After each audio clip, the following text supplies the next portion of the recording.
다 같이 사도신경으로 우리의 신앙을 하나님께 고백합니다. 시작. 나는 전능하신 아버지 하나님, 천지의 창조주를 믿습니다. 나는 그의 유일하신 아들, 우리 주 예수 그리스도를 믿습니다. 그는 성령으로 잉태되어 동정녀 마리아에게서 나시고 본디오 빌라도에게 고난을 받아 십자가에 못 박혀 죽으시고 장사된 지 사흘 만에 죽은 자 가운데서 다시 살아나셨으며 하늘에 오르시어 전능하신 아버지 하나님 우편에 앉아 계시다가 거기로부터 살아있는 자와 죽은 자를 심판하러 오십니다. 나는 성령을 믿으며 거룩한 공교회와 성도의 교제와 죄를 용서받는 것과 몸의 부활과 영생을 믿습니다. 아멘.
여러분 안녕하세요. 코로나19 상황이 조금 안정되는 것 같아 우리 친구들이 현장에서 이제 많이 만날 줄 알았는데 안타깝게도 이 바이러스가 더 많은 사람들을 힘들게 하면서 우리 친구들과 다시 온라인에서 만나게 됐어요. 계속해서 하나님께 이 상황이 나아지기를 기도하는 친구들이 됐으면 좋겠습니다. 그럼 오늘 하나님께서 주신 말씀을 함께 나누어 봅시다.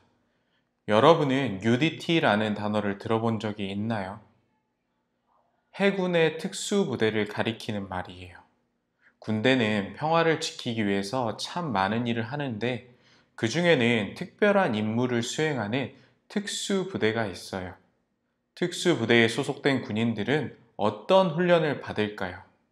사격, 바다 수영, 폭탄 제거, 고공 낙하, 적진 침투, 인질 구출 등 위급한 상황에 대처할 수 있도록 다양한 훈련을 아주 힘들게 받아요. 그런데 아주 이상한 훈련을 받는 특수부대가 있어요. 이 부대의 군인들은 이상한 훈련을 했다고 하는데 그 훈련이 무엇이었냐면요.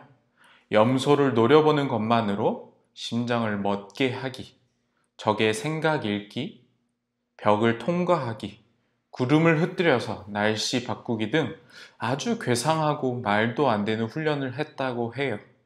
바로 사람들이 흔히 이야기하는 초능력을 써서 적을 공격하는 훈련을 하는 것이죠.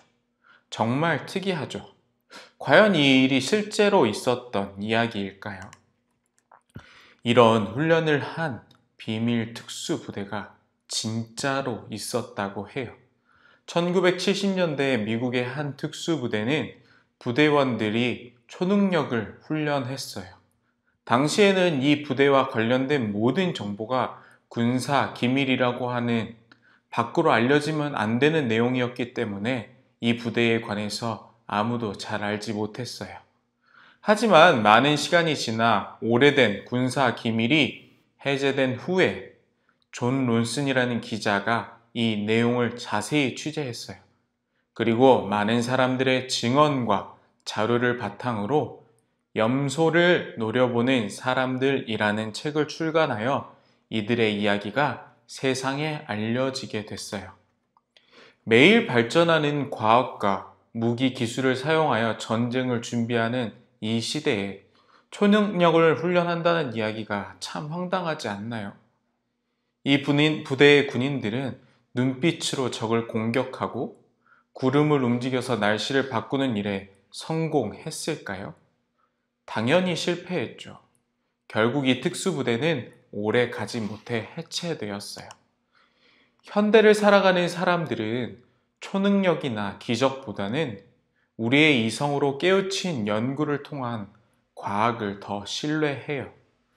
과학으로 설명할 수 없는 일이 어쩌다 일어나면 그것은 우연의 일치라고 생각해요. 그런데 우리가 매일, 누군가는 매주 접하는 성경에는 과학으로는 설명할 수 없는 많은 일이 등장해요. 그리고 누구보다 그 놀라운 일을 많이 하신 분은 여러분이 잘 아는 예수님이시죠. 물고기 2마리와 빵 5개로 5,000명을 먹이시고 병든 사람을 고치시고 물 위를 걸으시고 심지어는 죽은 사람도 살리셨어요. 그래서 몇몇 사람들은 성경이 과학적이지 않다고 예수님을 믿지 않아요.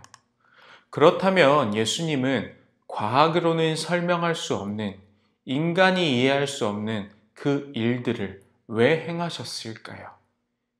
이 질문에 대한 답을 오늘 읽은 본문을 통해 찾아봅시다.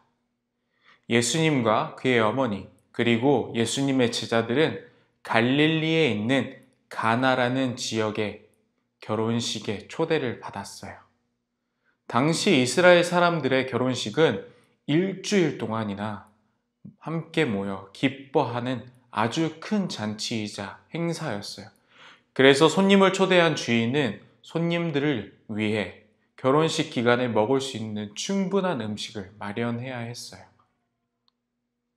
그런데 예수님이 참석하신 이 결혼잔치에 아주 큰 문제가 생겼어요.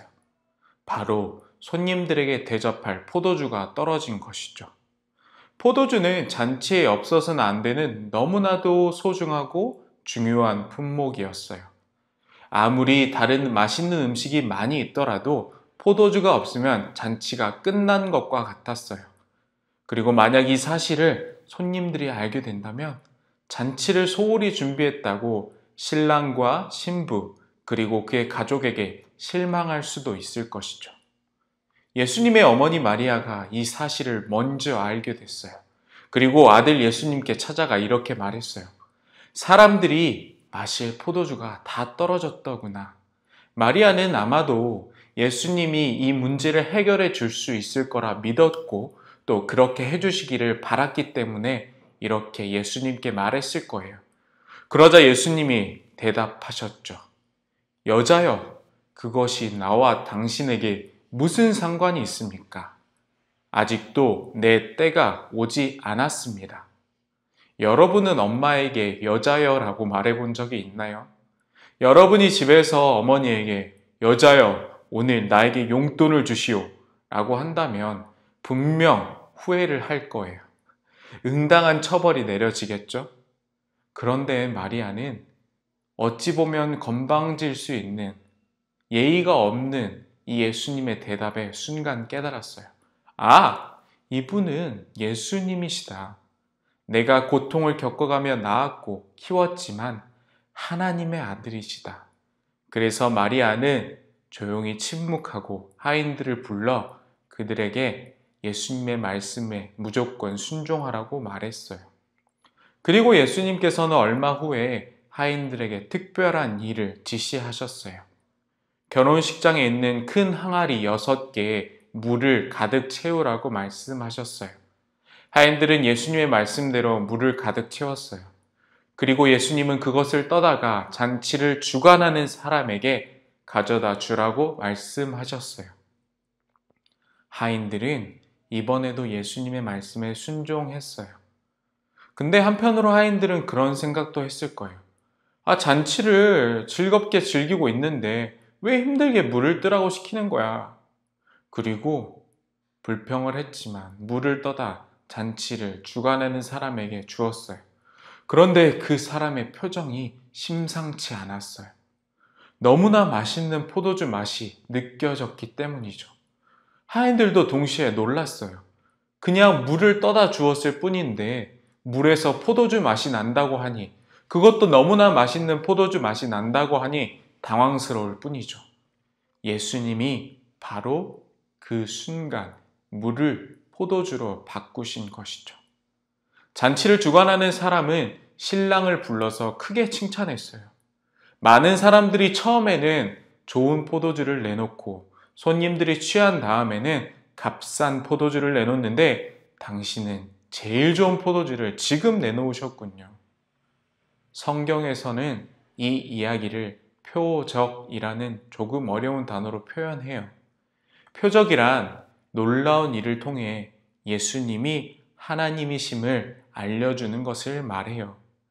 가나의 결혼식에 나타난 첫 번째 표적을 본 제자들은 다시 한번 예수님이 하나님이심을 믿게 됐어요.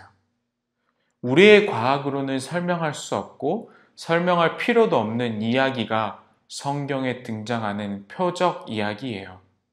성경은 과학으로 우리에게 교훈을 전달하는 이야기가 아니에요. 하나님이 이 땅에 예수님을 보내셨고 그 예수님이 바로 하나님이심을 알아가는 이야기예요. 그래서 성경은 이 이야기를 이렇게 설명하죠. 다 함께 읽어볼까요? 예수께서 이 첫 번 표징을 갈릴리 가나에서 행하여 자기의 영광을 드러내시니 그의 제자들이 그를 믿게 되었다.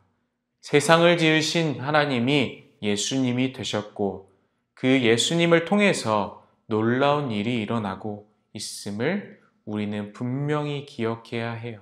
과학으로 증명하기보다는 예수님이 이 일을 행하신 이유를 고민하고 기억할 수 있어야 해요. 그럴 때 하나님께서는 우리를 통해서도 우리가 살아가는 세상에 놀라운 일을 행하실 거예요. 성경에서 말하는 표적을 통해 예수님이 하나님이시고 그 예수님이 행하신 일을 기억하는 여러분을 통해 하나님께서 놀라운 일을 행하시기를 소원합니다. 그럼 다 함께 기도하도록 하겠습니다. 참 좋으신 하나님 감사합니다. 예수님이 하나님이심을 오늘 또 우리는 기억합니다. 하나님이신 예수님께서 보여주신 표적을 통해 우리가 그 예수님의 모습을 기억하고 그 기적을 바라며 오늘도 그 예수님을 닮아 살아가는 믿음의 사람들이 되게 해주세요. 우리가 거하는 세상에 예수님의 그 기적이 넘쳐나기를 소망합니다. 예수님의 기적이 필요한 곳에 예수님의 기적이 다다르기를 소망합니다. 하나님께서 함께 해주세요. 감사합니다. 예수님의 이름으로 기도드립니다. 아멘.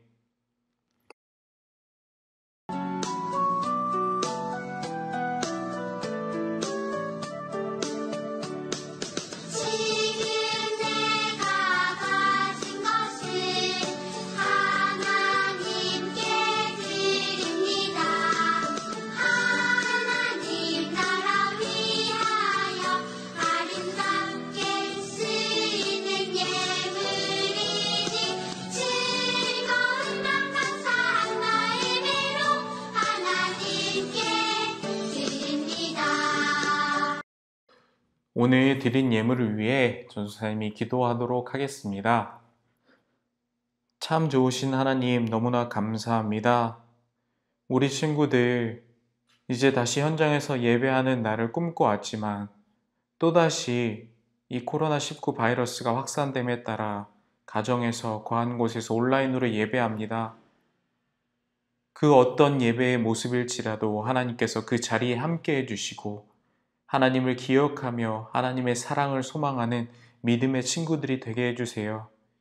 여전히 아파하고 괴로워하고 있는 많은 사람들을 하나님께서 기억하여 주시고 오늘 우리가 드린 예물이 하나님의 사랑, 하나님의 손길이 필요한 곳에 꼭 쓰여질 수 있도록 그 모든 과정 가운데 하나님께서 함께 해주세요. 오늘 우리의 예배를 기뻐 받아주실 하나님을 소망하며 살아계신 예수님의 이름으로 기도드립니다. 아멘. 이제 주기도송을 부르며 우리의 예배를 마치도록 하겠습니다.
광고하도록 하겠습니다.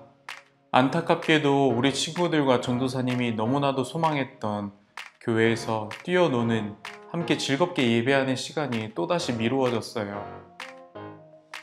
코로나19 바이러스가 확산됨에 따라 우리의 삶이 조금은 움츠러들어졌지만 항상 집에서 즐겁게 하나님의 사랑을 실천하면서 부모님과 그리고 형제들과 자매들과 사이좋게 지내는 친구들이 되기를 소망합니다. 우리의 모습이 언제나 하나님이 기뻐하시는 모습으로 살아가기를 소망하며 우리 친구들 안타깝게도 다음 주에도 온라인 예배로 드려지게 됐어요. 또 그날만을 기다리며 기대하는 우리 친구들이 됐으면 좋겠습니다. 그럼 다음 주에 만나요. 안녕.